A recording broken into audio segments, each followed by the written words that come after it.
All right. Well, I didn't realize we were already into tomorrow. So I guess that gives you an idea that it's been a pretty busy day. Yeah, it's been busy. A lot of activity, and really the only picks we can talk about, are the three picks that have already been announced. And when we can talk about something else, we will. Let's go to Danny Thompson. Mitch, congratulations on the selections tonight. I know you talked about LaMelo earlier, but the one pick that was intriguing was the last pick that we had, Charlotte had tonight, with Grant Riller from College of Charleston. What did you see in him that would make him a fit here in Charlotte? Well, at the number 56 pick, you're hoping to get a player that maybe was overlooked by everybody else. And, when you're looking at 60 picks, and supposedly they're the best players in the world, a lot of times you can get a guy down there, that makes your roster. Most of the time, you're hopeful that he has the ability and some potential to make your roster one day. But a lot of the time you end up, either signing him to a two-way, or in normal times he would go to summer league and play and, look at a multi-year deal, maybe with, a partial guarantee and 3-4 years not guaranteed. So, it remains to be seen, in this era, when there's uncertainty as to, the G League and, how else things are going to play out, how we'll use him. But, we think he's talented, a 4-year kid. We had him ranked much higher than 56. Hopefully, by ranking him much higher, we're correct. We don't know that. So, but we think he's, a good player, and we're happy to have him at 56. Like I said, we had him ranked much higher. Let's go to Rick and then Brendan. Hey, Mitch, with where you're at right now and knowing that you're going into the free agency period on Friday, do you have any particular priorities as far as anything you need to address regarding the roster? Well, first and foremost, I've always, indicated that the thing that we need most is talent. And, if we could, take advantage of our cap room,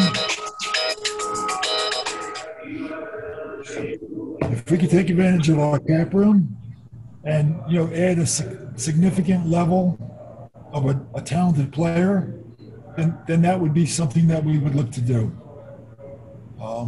The other thing I think we could use, we're very young, and we've got veterans, but I still think that we're a young team. We do have Nick Batum and Cody Zeller, who do have veteran experience, but maybe, another veteran player, maybe in the backcourt, but, somebody that, could play some minutes, and mentor, for all these young players. Is shooting at all on your mind in that regard?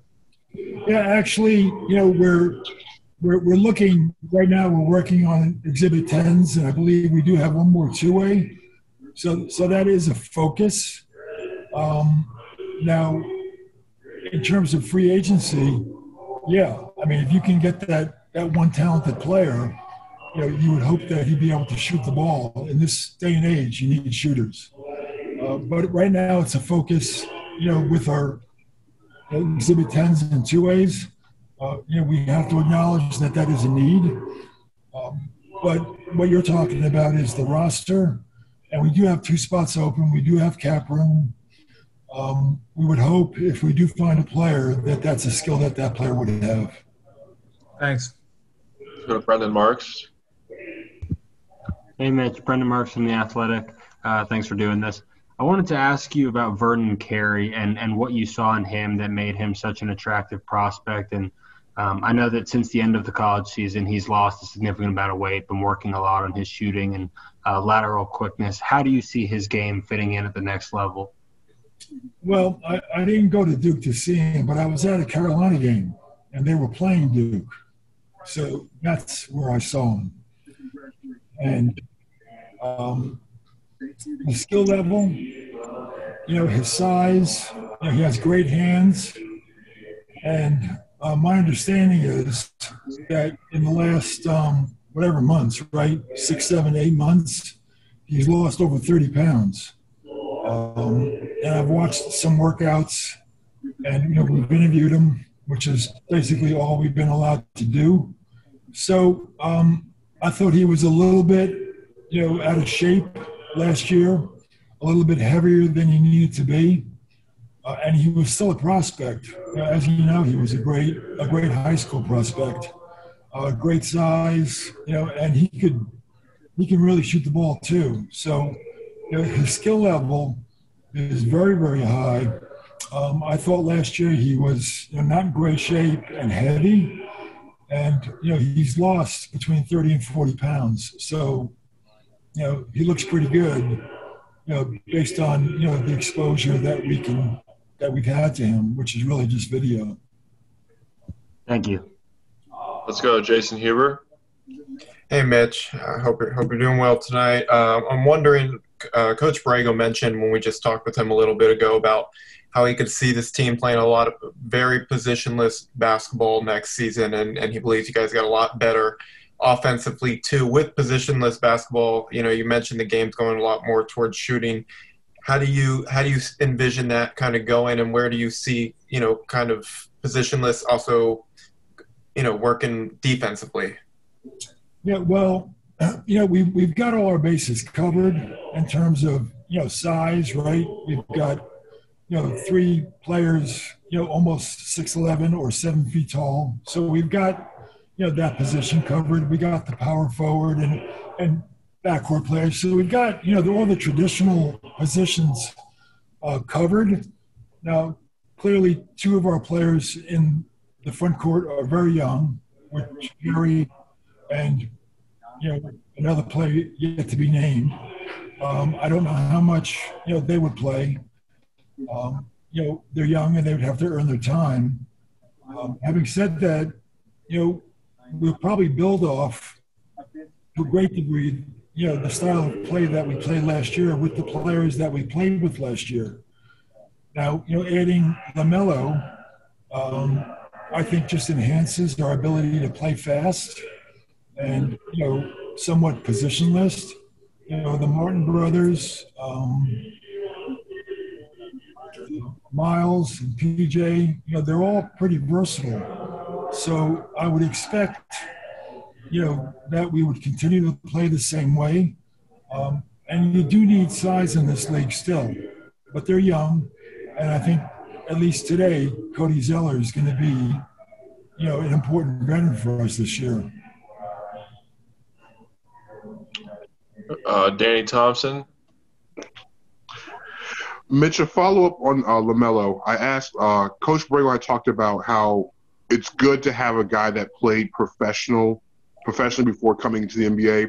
How important was it, or how much of an advantage does it give him playing against professionals in Australia before coming over to the big club in the next couple of weeks?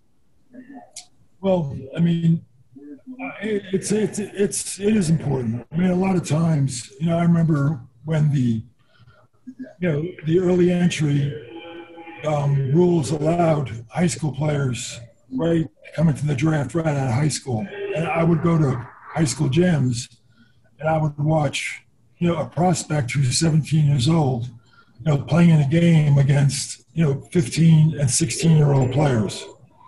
And, I remember sitting in the gym and saying, okay, I've got to figure out, whether or not to give this kid, $4 or $5 million, right?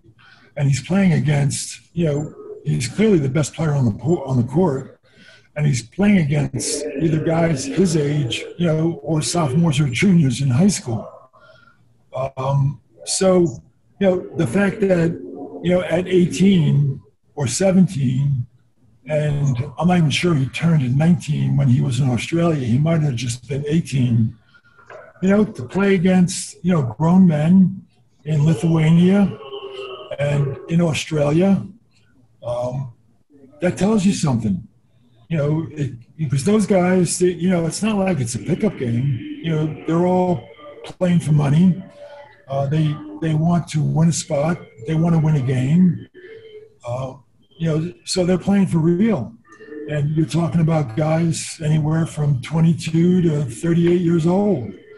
So, it tells you something. It gives you an indication to some degree that he can compete and that he can hold on his own against, grown men, which is what he's going to be facing in the NBA.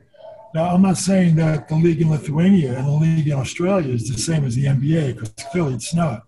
But it's a lot better than watching him against, a high school, team or whatever else there is out there. It gives you a good feel. But that's not the reason why we drafted him. I mean, we drafted him because of his, athleticism, his size, his skill, his vision, the way he wants to play the game, his love for the game. All those things were factors. Let's get one more question from Rick and wrap up there.